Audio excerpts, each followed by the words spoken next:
I thought my place in the family was secure, until I found out the truth. Turns out I was never meant to belong. The invitation arrived in a thick, cream-colored envelope, the kind that screamed money before you even opened it. Mr. Adam Bennett plus guest. Guest.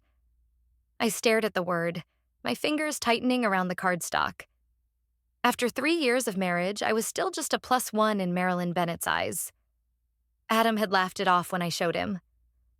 "Babe, it's just Mom being Mom. You know how she is with formalities." I did. Marilyn had made it perfectly clear from day one that I wasn't her idea of the perfect daughter-in-law. Not Southern enough. Not old money enough. Just a marketing strategist from Chicago with a penchant for bold lipstick and speaking her mind. But this was my sister-in-law's wedding. My family's wedding. And I'd be damned if I let Marilyn make me feel like an outsider. The venue was straight out of a Southern living spread. White columns, cascading magnolias, and enough twinkling lights to make the Georgia heat feel intentional. I'd splurged on a deep emerald gown, the kind that hugged every curve and made Adam's breath hitch when I stepped out of the car. "You look insane," he whispered, pressing a kiss to my temple. I grinned. Good insane?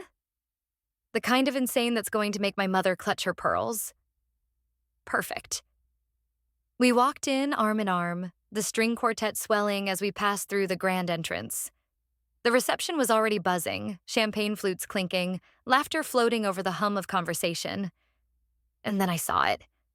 The seating chart. My name wasn't there. Not at the family table, not at any table. Adam frowned, scanning the list. "That's weird. Maybe they forgot to—" "Oh, Jennifer." Marilyn's voice cut through the air like a knife wrapped in silk. She glided over, her champagne pink dress practically glowing under the chandeliers. "There you are." I forced a smile. "Marilyn, the place is stunning." "Isn't it?" She didn't even glance at the seating chart. "We had to make some last-minute adjustments, of course. You understand." Adam stiffened beside me. "Mom, where's Jen's seat?" Marilyn waved a hand toward the back of the room. "Near the kitchen, darling. We had to squeeze in a few extra guests." Near the kitchen, where the waitstaff was setting up water pitchers. My stomach dropped. Then I saw her. Heather, Adam's ex, perched at the family table right next to Marilyn's empty seat, laughing like she'd never left. Adam's jaw clenched. What the hell is Heather doing here? Marilyn's smile didn't waver. "She's a family friend, Adam, and since we had the space—" I didn't hear the rest. The blood roared in my ears. This wasn't an accident. This was a message. A waiter approached, balancing a tray of appetizers. "Ma'am?" He held one out to me. Marilyn plucked it from his hand before I could take it. "Oh no, she's not in the system." Not in the system. Like I was a glitch. A temporary error. Adam looked ready to explode. "Mom!" I grabbed his arm. "Don't." This wasn't the time. Not in front of 200 guests. Not at his sister's wedding. But Marilyn wasn't done. She leaned in, her voice low, saccharine. "You know, Jennifer, some mistakes can be undone. Adam's just confused right now." Something inside me snapped. I reached for my champagne glass and missed. The crystal flute hit the edge of the table, toppling straight into Heather's lap. The gasp was audible. Heather shot up, her designer dress now soaked in bubbly. "Are you serious?" Marilyn's face went rigid. I blinked. "Oops." Adam coughed. Was that a laugh? Before schooling his expression. Marilyn's glare could have melted steel. "Jennifer, a word." But I was already turning, my heels clicking against the marble as I strode toward the exit. I had a phone call to make, and a revenge plan to draft. If they think I'll just walk away, they clearly don't know me at all. The hotel room door slammed behind me, the sound echoing like a gunshot. I yanked off my heels, hurling them across the room. One hit the wall, the other landed in the minibar. Perfect. Adam was still at the wedding, probably caught between his mother's icy glares and Heather's performative tears. Good. Let him stew. Right now, I needed oxygen. And a plan.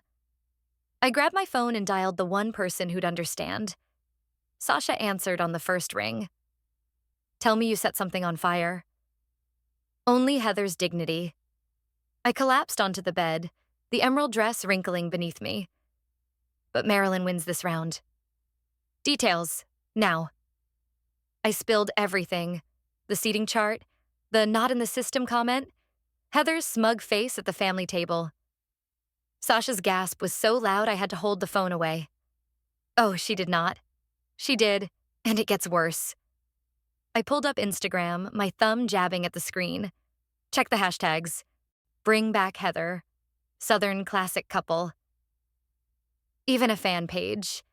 Adam and Heather, the love story that should have been, with a nostalgic carousel of their college pics. The comments were a graveyard of she's so much more his type, and gold diggers never last. Sasha whistled. This is coordinated. Marilyn's playing chess. And I'm the pawn she's sacrificing. Wrong. Her voice sharpened. You're the queen they underestimated.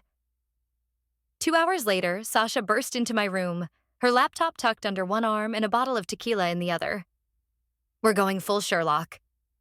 She flipped open her laptop, pulling up a private investigator's dossier, paid for by her journalism expense account, obviously, on Marilyn Bennett.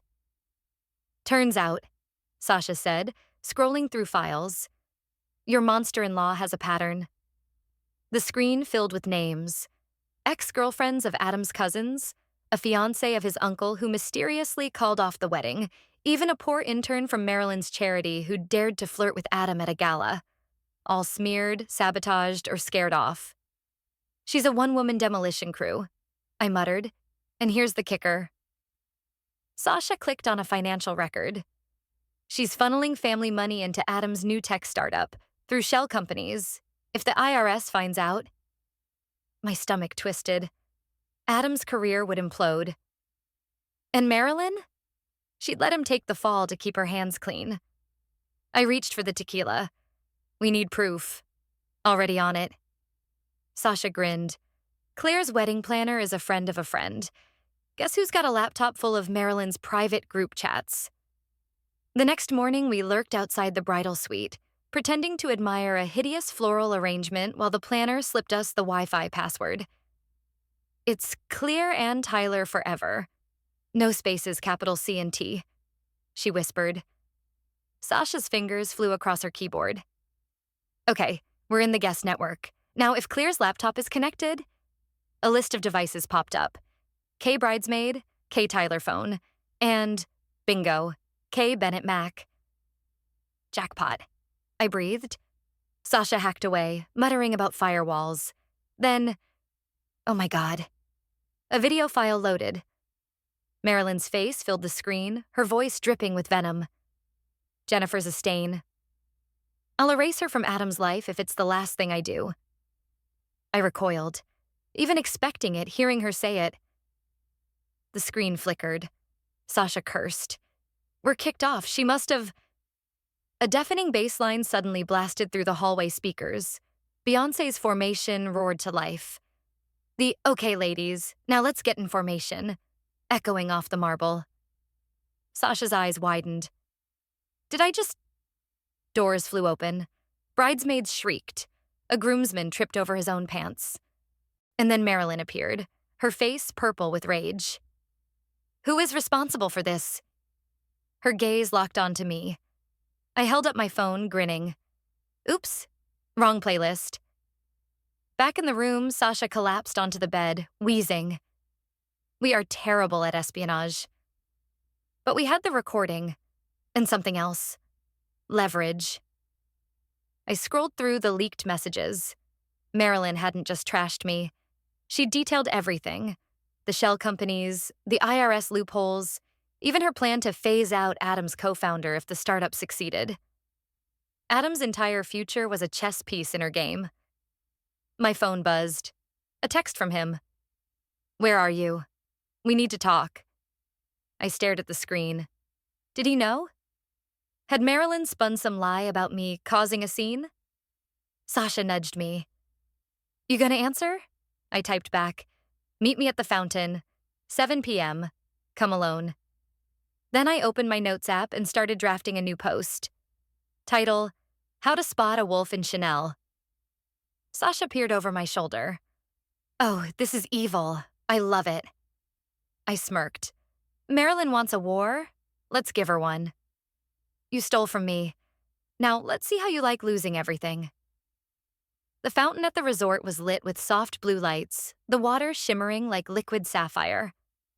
I sat on the edge, my fingers gripping the cold stone. The post was ready.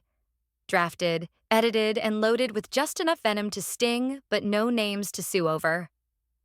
Adam arrived 5 minutes late, his tie loose, his hair a mess.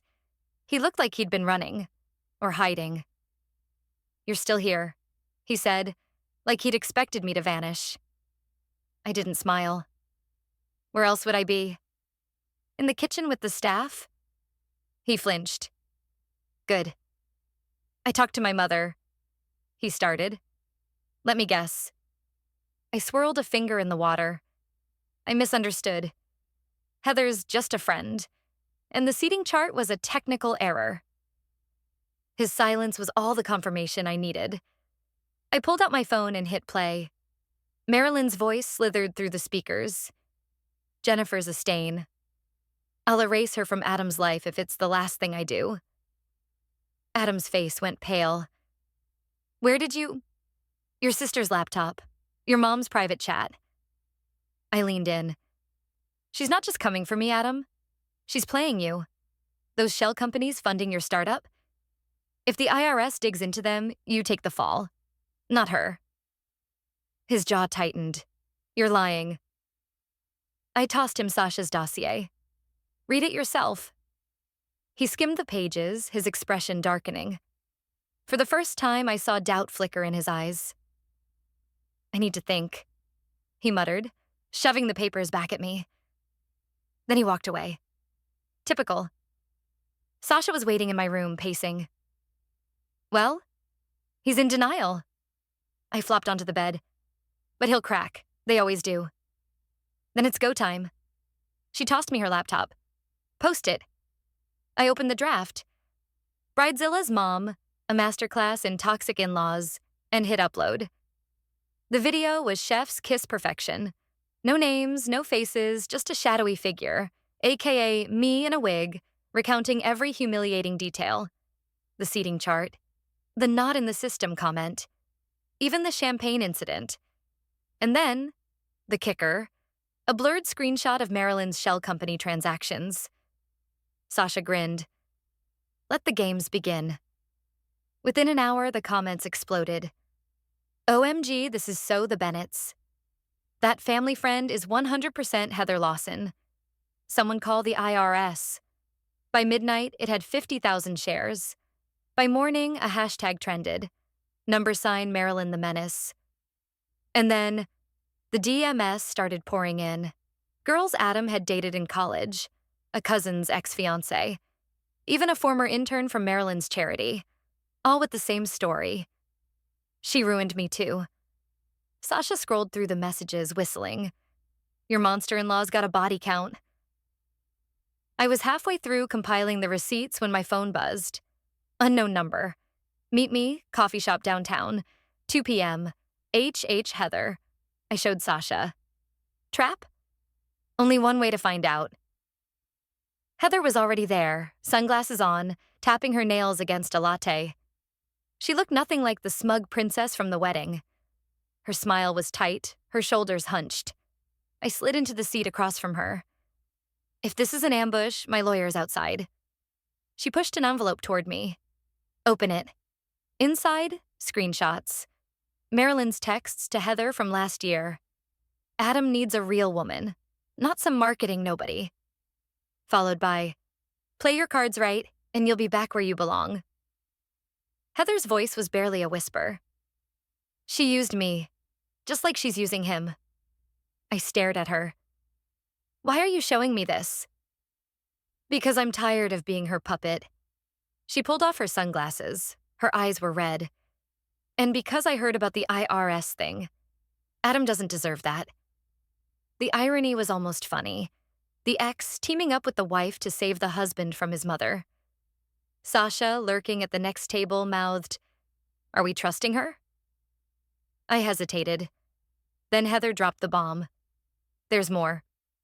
Marilyn's planning to cut Adam's co-founder out. She's got forged documents ready to sign." My pulse spiked. "Proof?" Heather pulled out her phone. A video played. Marilyn, smug over brunch, saying, "That little startup will be 100% Bennett owned by Christmas." I grinned. "Let's make a video." 2 hours later, we uploaded our masterpiece. Heather and me side by side, spilling everything. No blurs, no aliases, just truth. Heather delivered the best line. "I was the favorite once. Now I'm just another name on Marilyn's blacklist." The internet lost it. By dusk, Adam's startup investors were calling emergency meetings. The IRS launched an inquiry. And Marilyn? Her charity gala that night was empty. Sasha refreshed the newsfeed, cackling. "Oh, this is beautiful. The Bennetts are toast." My phone buzzed. "Adam, we need to talk. In person." I typed back, "Bring your co-founder. Game on. You wanted to play dirty? I can play dirtier." The coffee shop meeting with Adam and his co-founder, Daniel, lasted exactly 17 minutes. That's how long it took for Daniel's face to go from skeptical to murderous as I laid out Marilyn's plan to screw him over. "She forged my signature?" Daniel's grip on his coffee cup turned his knuckles white.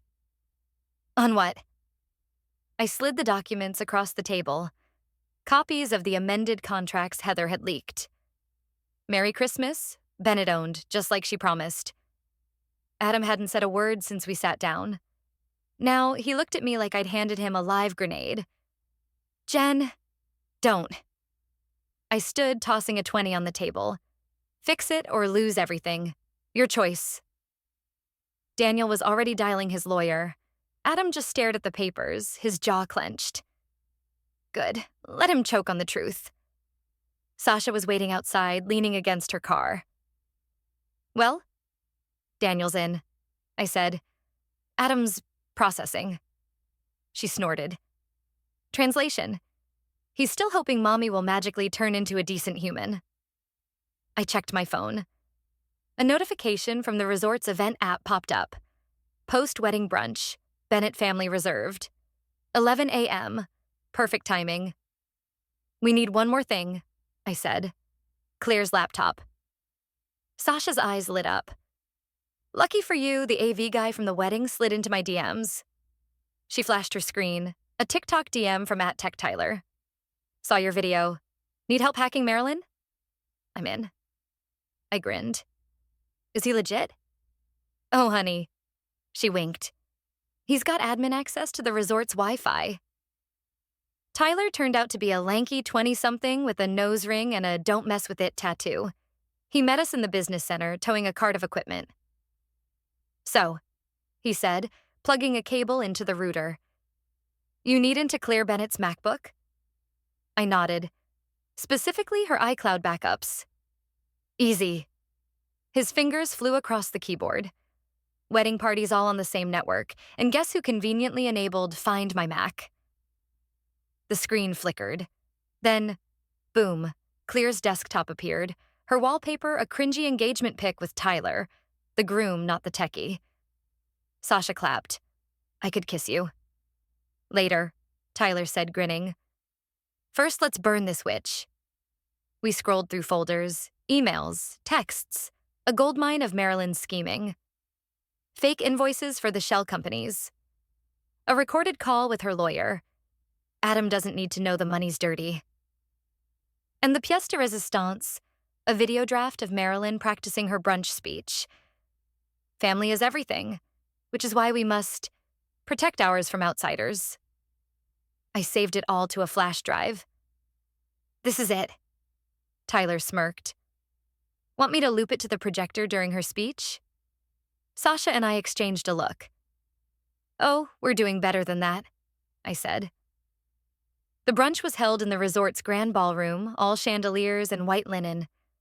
Marilyn held court at the head table, her laugh tinkling like broken glass. Adam sat beside her, stiff as a mannequin. He hadn't returned my texts. Fine. He'll see. I slipped into the back, nodding at Tyler, who was adjusting the AV system. Sasha handed me an earpiece. Ready? Marilyn stood, tapping her champagne flute. Darlings, thank you for celebrating family with us. The room applauded. I tapped my phone. The screen behind her flickered, then cut to her face, mid-rehearsal. Protect ours from outsiders. The applause died. Marilyn whirled around. What? The video kept rolling. Her lawyer's voice. Adam doesn't need to know the money's dirty. Gasps. A few phones went up, recording. Adam shot to his feet. Mom, what is this? Marilyn's smile froze. A misunderstanding. Someone's editing.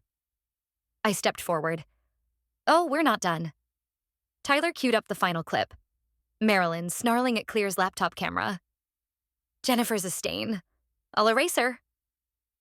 The room erupted. Aunt Lydia fainted into her mimosa.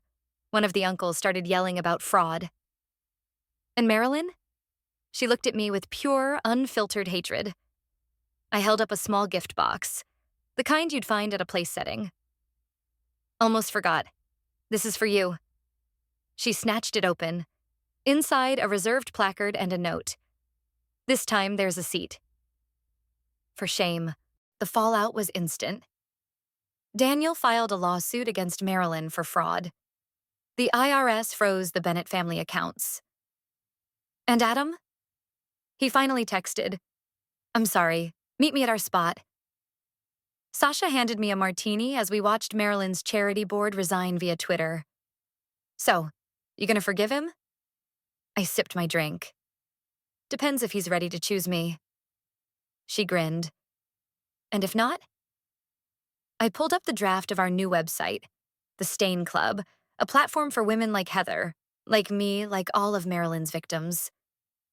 Then I've got a much better offer. My phone buzzed. Heather. Marilyn just tried to bribe me to recant. I sent it to TMZ. I laughed. Game, set, checkmate. Some wins feel better than money. This was one of them. The spot Adam wanted to meet at turned out to be the tiny Italian cafe where we'd had our first date. The irony wasn't lost on me. 3 years ago, he'd spilled wine on my shirt and panicked like he'd committed a felony. Now, he looked like he was about to face a firing squad. He stood when I entered, his usual confidence replaced by something raw. Jen. I slid into the booth, ignoring the chipped vinyl and the smell of garlic. You've got 5 minutes before I walk. He exhaled. I read everything. The contracts, the IRS filings, the video of my mother. His voice cracked. I knew she didn't like you, but this is monstrous. I stirred my espresso. And yet you're still here. Because I choose you. He reached across the table, but I pulled back. Not as a +1, not as some temporary fling, as my partner, if you'll still have me. The sincerity in his voice almost undid me. Almost. On one condition, I said.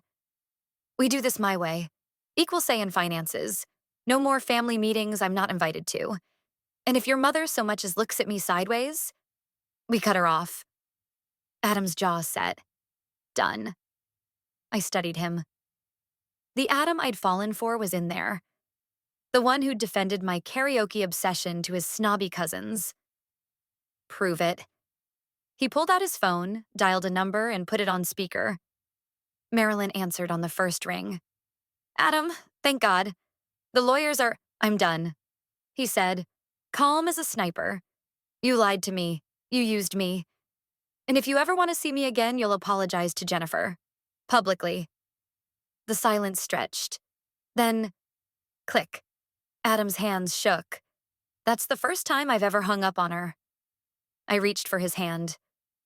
Welcome to the rebellion. The next month was a whirlwind. Marilyn's charity board resigned en masse after the IRS audit went public. Heather's TMZ leak, where Marilyn offered her $50,000 to recant, trended for days. And the Stain Club? Our platform for women like us launched with 5,000 signups in the first week. Sasha, now our official PR guru, grinned at the analytics. We're bigger than Marilyn's gala guest list. But the pièce de résistance came when Marilyn, in a desperate Good Morning America interview, snapped, "I regret Jennifer didn't drown in that fountain." The clip went viral. Memes exploded. Drowning in audacity since 2023, over a photo of Marilyn's frozen smile. Fountain of toxicity, with a Bennett family crest filter. And the crowning jewel, Tyler's "Bra Don't Mess with Jen" TikTok filter, which gave users Jennifer's signature, "Oops, was that your reputation?" Smirk. Even my dry cleaner recognized me. "You're that fountain lady." The final blow came via snail mail. A handwritten letter from Mrs. Calloway, my high school English teacher.